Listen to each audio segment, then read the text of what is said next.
Hello everyone, আজকে আমরা শুরু করব নতুন একটা chapter, source and quality of irrigation water. Irrigation ওয়াটারের জন্য আমরা যে ওয়াটারটা কালেক্ট করতেছি সেই ওয়াটারটা কোন সোর্স থেকে আমরা পাচ্ছি সেই জিনিসটা সম্পর্কে আমরা আজকে জানবো। এবং সেই ওয়াটারের কোয়ালিটি বলতে আমরা কি কি ধরনের প্রপার্টিকে বোঝাচ্ছি, তাদের ক্যারেক্টারিস্টিক্সগুলো কী কী, সেগুলো কিভাবে আমরা কোয়ালিটিগুলোকে মেনটেন করি বা তার রেঞ্জগুলা কী কী, সেই জিনিসগুলো সম্পর্কে আমরা এই চ্যাপ্টারে জানতে পারবো। তো সোর্স অফ ইরিগেশন ওয়াটারকে আমরা যদি ভাগ করি সোর্সটাকে, তাহলে আমরা দুইটা ভাগে ভাগ করতে পারি। একটা হচ্ছে ন্যাচারাল সোর্স, একটা হচ্ছে আর্টিফিশিয়াল সোর্স। ন্যাচারাল সোর্সটাকে আমরা আবার তিনটা ভাগে ভাগ করতে পারি। একটা হচ্ছে সারফেস ওয়াটার, একটা হচ্ছে প্রিসিপিটেশন, একটা হচ্ছে গ্রাউন্ড ওয়াটার। আর আর্টিফিশিয়াল সোর্সকে আমরা ভাগ করতে পারি artificial rainfall, saline water conversion, West water recycling. মানে এই সবগুলা টার্মই আমাদের আর্টিফিশিয়ালি করা হচ্ছে। আর্টিফিশিয়ালি রেইনফল প্রোভাইড করা, যে কোনো জায়গায় স্যালাইন ওয়াটার কনভার্সন করা বা চেঞ্জ করে সেটাকে মডিফাই করা, ওয়েস্ট ওয়াটার রিসাইক্লিং করে সেটাকে আবার ওই জায়গাতে প্রোভাইড করা, এই সবগুলা টার্মই হচ্ছে আমাদের আর্টিফিশিয়ালি করা যায়। আর্টিফিশিয়ালি যে ইরিগেশন ওয়াটার আমরা প্রোভাইড করবো সেই ক্ষেত্রে এটা ইউজ করা যাবে। আর ন্যাচারালের ক্ষেত্রে কি হয়, তিন ধরনের ভাগে আমরা বললাম, একটা সারফেস ওয়াটার, একটা হচ্ছে গ্রাউন্ড ওয়াটার, আর একটা হচ্ছে প্রিসিপিটেশন। প্রিসিপিটেশনটা মূলত মানে যেই রেইনফলটা আসলে পৃথিবীতে আসতেছে সেই রেইনফলটা, এটা যে কোনো ফর্মে হতে পারে। আর সারফেস ওয়াটার বা হচ্ছে গ্রাউন্ড ওয়াটারকে আমরা কিছু ভাগে ভাগ করতে পারি। গ্রাউন্ড ওয়াটারটাকে আমরা দুইটা ভাগে ভাগ করতে পারি, একটা হচ্ছে কনফাইন্ড একুইফার, একটা হচ্ছে আনকনফাইন্ড একুইফার। গ্রাউন্ড ওয়াটার বলতে বেসিক্যালি আমরা মাটির নিচে একটা লেয়ারের মধ্যে আবদ্ধ অবস্থায় যে ওয়াটারটা থাকে সেটা হতে পারে কনফাইন্ড আকারে বা আবদ্ধ আকারে, আনকনফাইন্ড আকারে, আবদ্ধ আকারে না, এক প্রান্ত হচ্ছে গিয়ে ওপেন আকারে এরকম থাকতে পারে। সো এই ধরনের সোর্সগুলোও কিন্তু আমার গ্রাউন্ড ওয়াটার সোর্স হিসেবে কি হয়, গণ্য করা হয়। আচ্ছা, সারফেস ওয়াটারকে আবার দুই ধরনের ভাগে ভাগ করতে পারি, একটা হচ্ছে স্ট্যাটিক, একটা হচ্ছে ফ্লোয়িং।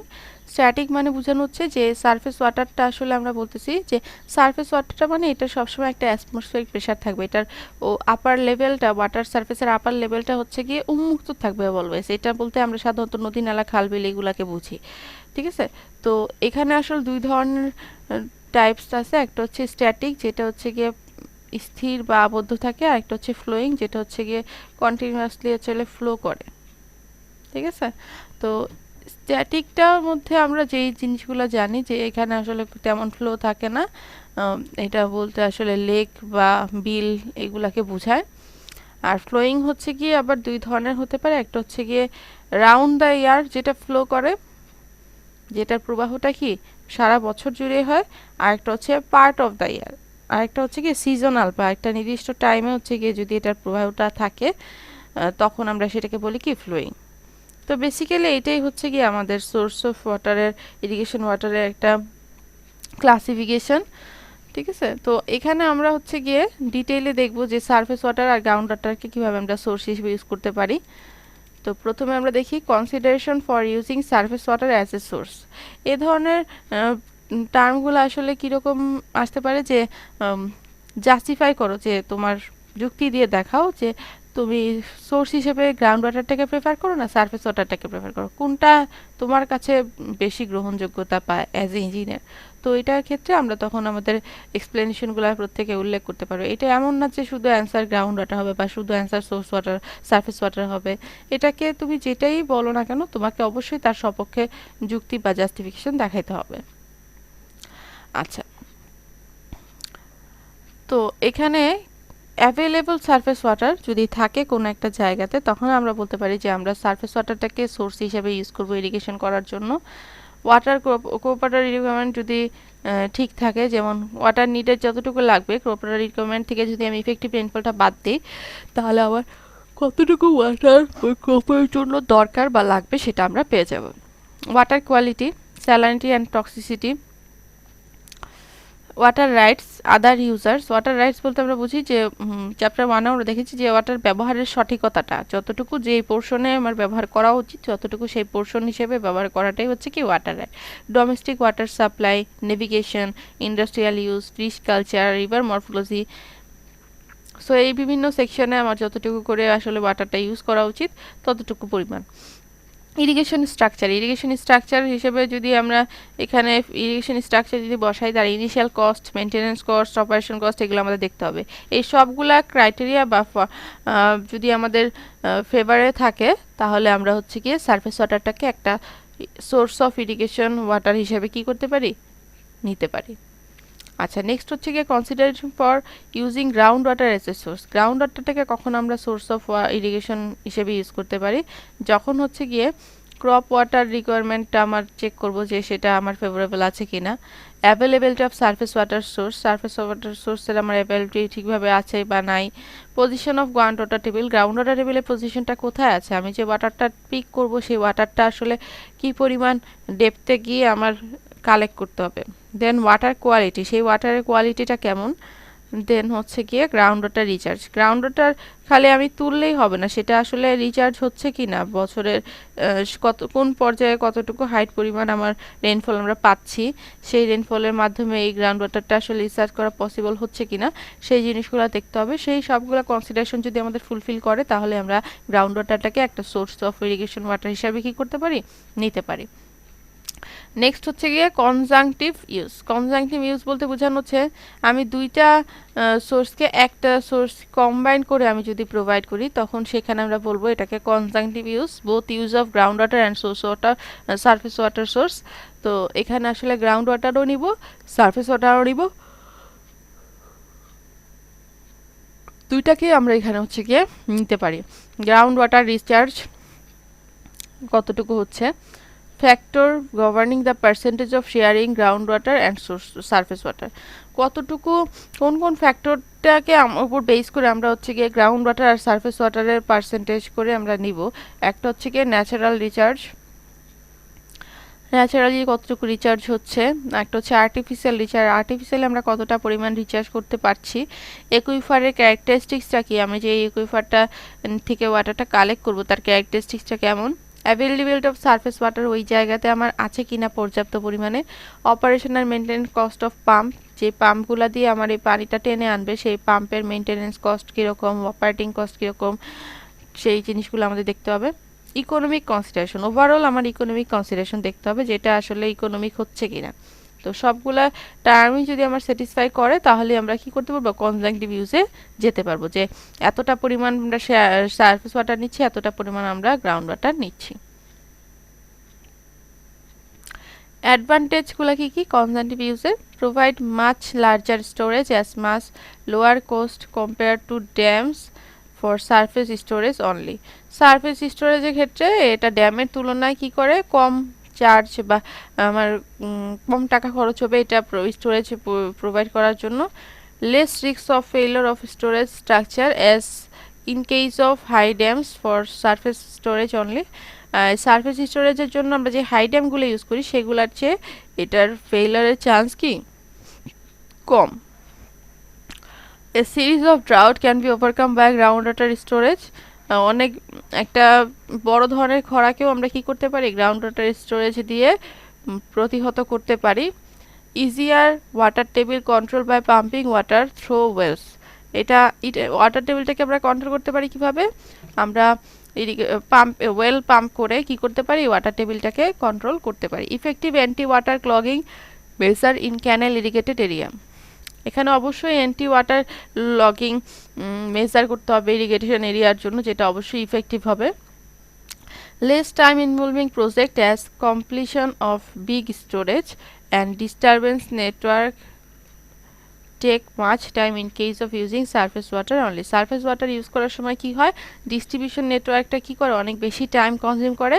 আর বড় প্রজেক্টের ক্ষেত্রে সেক্ষেত্রে কি অনেক বড় স্টোরেজের জন্য আমার এটা একটা কমপ্লেক্সিটি বা হচ্ছে কি এটা শেষ করতে হচ্ছে কি আমাদের কি লাগবে, টাইম কম লাগবে। তার মানে আমি যদি হচ্ছে গিয়ে কনজাংটিভ ইউজ ব্যবহার করি, তখন আমার কি করবে, সারফেস ওয়াটারের ক্ষেত্রে আমার কি লাগবে, নর্মালি যে পরিমাণ টাইম লাগার কথা ছিল শুধুমাত্র, কিন্তু এখানে আমার কম্বাইন করার কারণে সেই পরিমাণ টাইম লাগবে না।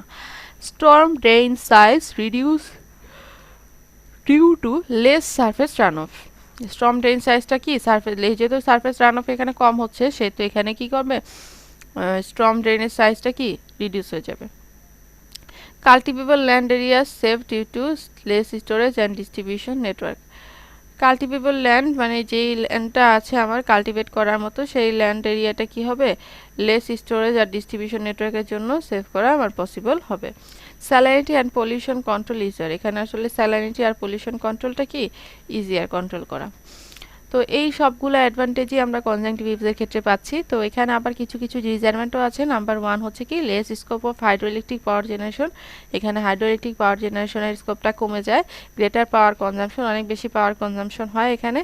একবার আমার গ্রাউন্ড ওয়াটার থেকে পানিটা টেনে তুলতে হয়, আবার ইরিগেশন ফিল্ড থেকে আবার হচ্ছে কি আমার সারফেস ওয়াটার থেকে পাম্পিং করে পানিটা টেনে আনতে হয়। তো পাওয়ার কনজাম্পশন এখানে অনেক বেশি হচ্ছে। More complex project operation and maintenance, প্রজেক্টটা অনেক বেশি কমপ্লেক্স, এটা মেনটেন আর অপারেশনের জন্য আমার কি কয় অনেক বেশি কমপ্লেক্সিটি দেখা দেয়। আচ্ছা, নেক্সট আমরা দেখব quality of water of irrigation. এই যে আমরা ইরিগেশন করব ওয়াটারটা, সেটার কোয়ালিটিটা কেমন হবে সেটাই আমরা কোয়ালিটি অফ ওয়াটারের যেই 3টা প্যারামিটার প্রোভাইড করি বা দেখি, এখানে আমরা সেই 3টা প্যারামিটারই চেক করব। একটা হচ্ছে ফিজিক্যাল, একটা কেমিক্যাল, একটা বায়োলজিক্যাল। তো এখানে কিছু প্রবলেমস হয় প্রথমের মধ্যে আছে যে কি কি প্রবলেম হতে পারে। প্রথম প্রবলেমটা আমার হয় ওয়াটারের ক্ষেত্রে, সেটা হচ্ছে স্যালানিটি প্রবলেম। ক্যালসিয়াম, ম্যাগনেসিয়াম, সোডিয়াম এগুলা যে লবণগুলো থাকে সেগুলো হচ্ছে গিয়ে আমার ইরিগেশন ফিল্ডে যদি থাকে, তখন সেই ক্ষেত্রে কি করা হয়, এটা প্ল্যান্টটার কোয়ালিটিটাকে হচ্ছে গিয়ে কোয়ান্টিটিটাকে হচ্ছে গিয়ে কি করে দেয়, অনেক বেশি পরিমাণে এটা দেখা দেয়। তো যেটা প্ল্যান্টের জন্য খুব ক্ষতিকর। At the beginning of irrigation with undesirable water no harm may be evident, but with time salt concentration in soil may increase to a harm level as the soil solution get concentration by evaporation. যখনই হচ্ছে কি শুরুতে আমরা irrigation করা শুরু করি, তখন সেক্ষেত্রে কিন্তু আমার সল্টের প্রবলেমটা বা ওয়াটারটা এতটা হার্ম করে না, বাট যতই টাইম যেতে থাকে তখনই আমার কি হচ্ছে, এই পানিটাকে আমার ইভাপোরেশনের মাধ্যমে টেনে নিয়ে যাচ্ছে, কিন্তু হার্মফুল সল্টটা কি ওখানে জমা হয়ে হয়ে আস্তে আস্তে বাড়তে থাকে, যেটা আমার প্ল্যান্টের জন্য খুবই ক্ষতিকর। টোটাল সল্ট কনসেন্ট্রেশন যেটা আসলে আমার প্রেজেন্ট আছে, সেটাকে আমরা এক্সপ্রেস করতে পারি 3টা ইউনিটে। একটা হচ্ছে ppm parts per million parts of water, একটা হচ্ছে mg per litre milligram per litre of water, একটা হচ্ছে ইলেকট্রিক্যাল কন্ডাক্টিভিটি ইসি। তো ইলেকট্রিক্যাল কন্ডাক্টিভিটি ইসি আবার হচ্ছে কি reciprocal of electric resistivity. Resistivity is the resistance in ohm of a conductor whose length is 1 cm and cross sectional area is 1 cm square at 25 degree Celsius. তো electrical রেজিস্টিভিটিটা হচ্ছে কি ওহমের resistance, যেটা হচ্ছে গিয়ে 1 সেন্টিমিটার লেন্থ একটা conductor এবং যার cross section area 1 centimetre square, তার যে রেজিস্ট্যান্সটা সেটা। আর ইলেকট্রিক্যাল কন্ডাক্টিভিটি হচ্ছে গিয়ে ইলেকট্রিক্যাল রেজিস্টিভিটির রেসিপ্রোকাল বা বিপরীত অনুপাত। তো use for measuring leaching requirement measure করার জন্য ইউজ করা হয়। ইউনিট হচ্ছে mhos per centimetre, milli mhos per centimetre, micro mhos per centimetre, decimolar per metre. Salt concentration আমার ppm এ থেকে আমি যদি মিলিগ্রাম পার লিটার নিতে চাই, তখন সেক্ষেত্রে আমার কি করতে হবে, সেক্ষেত্রে আমার এটা হচ্ছে ফর্মুলাটা হচ্ছে 640 ইন্টু ইসি। ইসি হচ্ছে কি ইলেকট্রিক্যাল কন্ডাক্টিভিটি। এখানে আমরা একটা টেবিল বা চার্ট দেখব। চার্টটা আমার মেমোরাইজ করার দরকার আছে একটু, জাস্ট হচ্ছে গিয়ে অঙ্কের ক্ষেত্রে বা আমার অঙ্কের কমেন্ট করার ক্ষেত্রে আমার এই জিনিসটা লাগে। এখানে টাইপ অফ ওয়াটার আছে, ইউজ ইন ইরিগেশন, কোন ধরনের ওয়াটারটাকে কিভাবে ইরিগেশন আমরা ইউজ করব সেই জিনিসটা এখানে দেওয়া আছে। নাম্বার 1 হচ্ছে লো স্যালাইন ওয়াটার, এটা কন্ডাক্টিভিটি বিটুইন 100 থেকে 250 micro Moho's at 25 degree Celsius. তো এখানে এটা ইউজ করা যায় কোথায়, can be use for irrigation for almost all crops and over almost all kind of soil's. যে কোনো সয়েল যে কোনো ক্রপের জন্য এটা ইউজ করা হয়, যার কন্ডাক্টিভিটি কত 100 থেকে 250। ভেরি লিটল স্যালাইনিটি মে ডেভেলপ, এখানে খুবই সামান্য পরিমাণ স্যালাইনিটি ডেভেলপ করে। Which may require slight lynching, যেটা হচ্ছে গিয়ে খুব সামান্য লিচিং দরকার হয়। It is permissible under normal irrigation practices except in soil of extremely low permeability. এটা কি খুবই নর্মাল যে ইরিগেশন প্র্যাকটিসটা সেই সব জায়গাতে ইউজ করা যায় যেখানে আসলে সয়েলে এক্সট্রিমলি কি নাই, লো পারমেবিলিটি নাই।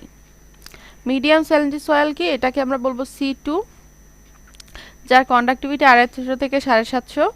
তো এটা ইউজ করা যায় কোথায়, মডারেট অ্যামাউন্ট অফ ব্লিচিং যেখানে লাগে, normal salt tolerate plants can be grown without much salinity control, যেগুলো আসলে সল্ট টলারেট করতে পারে সেই ধরনের প্ল্যান্টগুলো এখানে কি খুব ইজিলি সয়েল স্যালিনিটি কন্ট্রোল ছাড়াই গ্রো করতে পারে। হাই স্যালিনিটি ওয়াটার কি C3, এটার কন্ডাক্টিভিটি কত 750 থেকে 2250।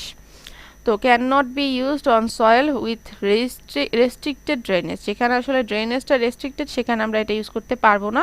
Special precaution and measures are undertaken for salinity control and only high salt tolerant plants can be grown, এখানে খুব শুধুমাত্র হাই সল্ট টলারেন্স প্ল্যান্টগুলাই গ্রো করতে পারে, এবং এখানে হচ্ছে গিয়ে একটা স্পেশাল প্রিকশন মেজার নিতে হবে স্যালিনিটি কন্ট্রোল করার জন্য। Very high salinity water number 4, এটাকে বলছি C4, conductivity more than 2250 micromhos, generally not suitable for irrigation, যেটা আসলে আমার ইরিগেশনের জন্য সুইটেবলই না। নাম্বার 2 হচ্ছে গিয়ে relative proportion of sodium relative to other cations. তো when the amount of sodium ions is near for 10% of total exchangeable cation, aggregation of soil grains break down, যখন সোডিয়ামের আয়নের পার্সেন্টেজ 10%-এর কাছাকাছি চলে আসে তখন তার এক্সচেঞ্জেবল যে আয়ন বা ক্যাটায়নগুলো থাকে সে কোনো একটা সয়েল গ্রেইনের অ্যাগ্রিগেশনের জন্য সেটা কি করে, ব্রেক ডাউন করে। অ্যাগ্রিগেশন মানে হচ্ছে জমা হওয়া, এই জমা হওয়াটাকে বা অ্যাকুমুলেট করাটাকে সে হতে দেয় না, এটাকে ব্রেক ডাউন করে দেয় বা ভেঙে দেয়। Soil becomes less permeable and pH of soil increases towards that of alkaline soil, এবং কি করে সয়েলটা লেস পারমেবল হয়ে যায় এবং পিএইচটা কি করে ইনক্রিজ করতে থাকে অ্যালকালাইন সয়েলের দিকে। The proportion of sodium ion can be expressed as, এই সোডিয়াম আয়নের প্রপোর্শনটাকে এক্সপ্রেস করার জন্য আমরা তিনটা মাধ্যম ইউজ করতে পারি, একটা হচ্ছে SAR সোডিয়াম অ্যাবজর্পশন রেশিও দিয়ে, একটা হচ্ছে ESP এক্সচেঞ্জেবল সোডিয়াম পার্সেন্টেজ দিয়ে, একটা হচ্ছে সোডিয়াম পার্সেন্টেজ দিয়ে। SAR হচ্ছে কি সোডিয়াম অ্যাবজর্পশন রেশিও, তো এটা হচ্ছে কি express the relative activity of sodium ion in exchangeable reaction with soil, যে কতটুকু অংশ আমার রিঅ্যাকশন করে সয়েলের সাথে আয়ন এক্সচেঞ্জ করার ক্ষেত্রে। Absorbed sodium ion with soil creates impermeable colloidal layer hampering the infiltration rate. Absorb যেই সোডিয়ামটা থাকে সয়েলের সাথে সেটা কি করে, ইমপারমেবল কলয়েডাল লেয়ার ক্রিয়েট করে, যেটা আমার ইনফিল্ট্রেশনটাকে হ্যাম্পার করে। আর ক্যালসিয়াম আয়ন কি করে, transforms the layer to actual condition, calcium আয়নটা আবার কি করে এই লেয়ারটাকে অ্যাকচুয়াল কন্ডিশনে নিয়ে আসে। তাহলে সোডিয়াম অ্যাবজর্পশন রেশিও SAR সমান হচ্ছে গিয়ে, এটার ফর্মুলা হচ্ছে গিয়ে Na plus divide by root over Ca plus plus Mg plus divide by 2। তো আয়নিক কনসেন্ট্রেশনটা কি, এটা হচ্ছে গিয়ে মিলি ইকুইভ্যালেন্ট পার লিটারে আছে, তো এটা আমরা পাবো কিভাবে, milligram per litre or parts per million দিয়ে ইকুইভ্যালেন্ট ওয়েট দিয়ে যদি আমরা ভাগ করি তাহলে আমরা কি পাবো, আয়নিক কনসেন্ট্রেশন বা মিলি ইকুইভ্যালেন্ট পার লিটার, এটা আমরা পাবো। নেক্সট হচ্ছে গিয়ে এক্সচেঞ্জেবল সোডিয়াম পার্সেন্টেজ, এটা হচ্ছে গিয়ে actual exchangeable sodium in milli equivalent per 100 gram divide by cation exchange capacity in milli equivalent per 100 gram of soil into হচ্ছে গিয়ে 100, এটা পার্সেন্টেজে থাকবে। এখানে সিইসি একটা টার্মস আছে যে এটা হচ্ছে কি is that total maximum quantity of ions which can soil can absorb by cation exchange, cation exchange capacity, এটা হচ্ছে গিয়ে total maximum quantity of ions which a soil can absorb by cation exchange. Number 3 হচ্ছে sodium percentage. Sodium পার্সেন্টেজটা আমরা কিভাবে পাবো, সোডিয়ামকে যদি আমরা টোটাল যেই যতগুলা ক্যাটায়ন বা অ্যানায়ন আছে সবগুলাকে যে সামেশন দিয়ে যদি ভাগ করি তাহলে সোডিয়ামের পার্সেন্টেজটা কত সেটা আমরা পেয়ে যাব। তো এটা আমরা পাবো কিসে, মিলি ইকুইভ্যালেন্ট পার লিটারেই বের করব। তো এখানে সোডিয়াম পার্সেন্টেজটা যদি বাড়ে ইরিগেশন ওয়াটারে তাহলে সোডিয়াম অ্যাবজর্পশনটাও কি হবে, বাড়বে। ঠিক আছে,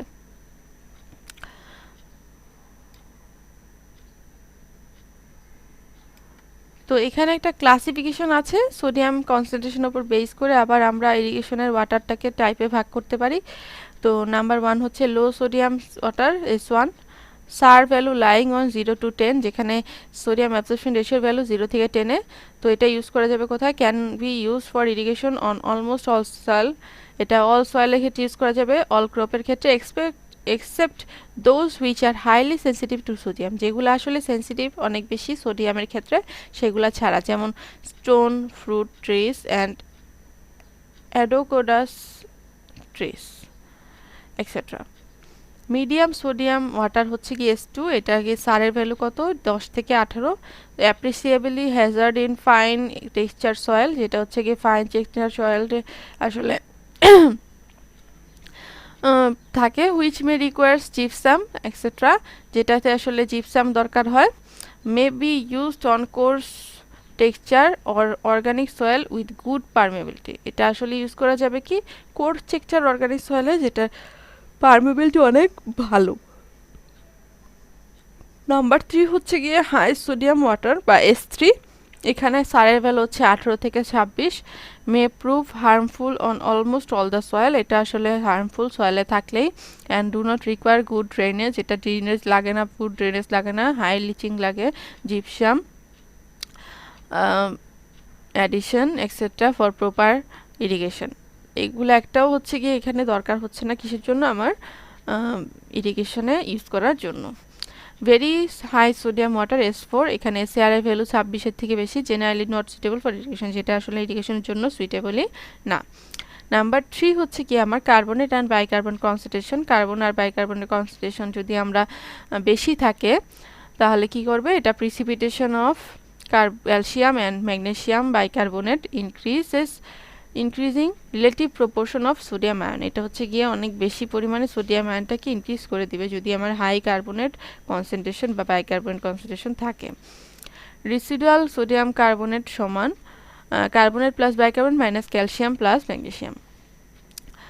আচ্ছা, কনসেন্ট্রেশন অফ টক্সিক এলিমেন্টস, কোনো টক্সিক এলিমেন্ট যদি থাকে সেখানেও আমার কি হয়? এখানে সমস্যা কি হয়? এটা ইরিগেশন ওয়াটারের কোয়ালিটিতে।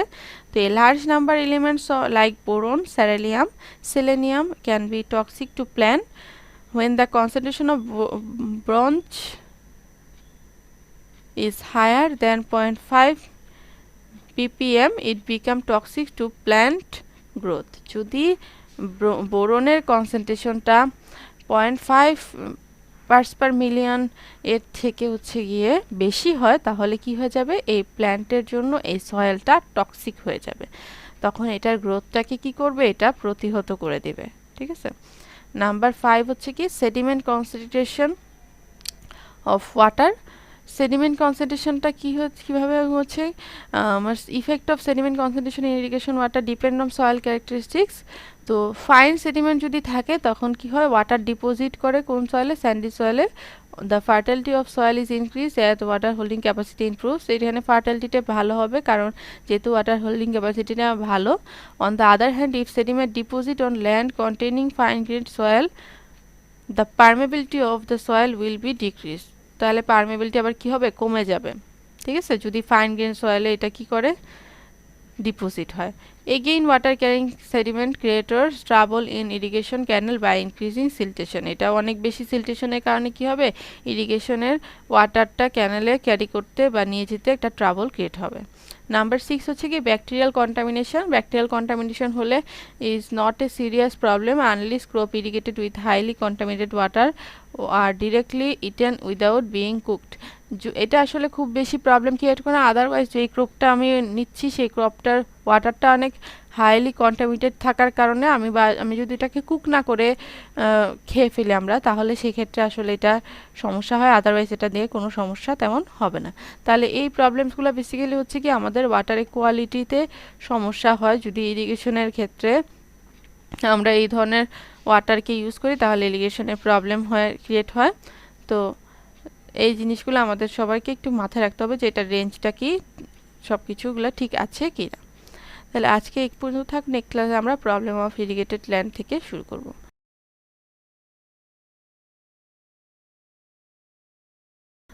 Thank you everyone.